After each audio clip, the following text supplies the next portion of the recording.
they don't that hard working team spirit as well last year. I think we'll get through this year as well. Is that bad? Marcus Stewart never has new challenges.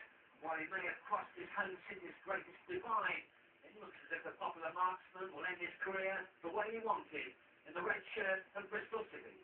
Big Barker, Sky. Juan Pablo Angel's future at Aston Villa could depend on the club's qualification for Europe next season.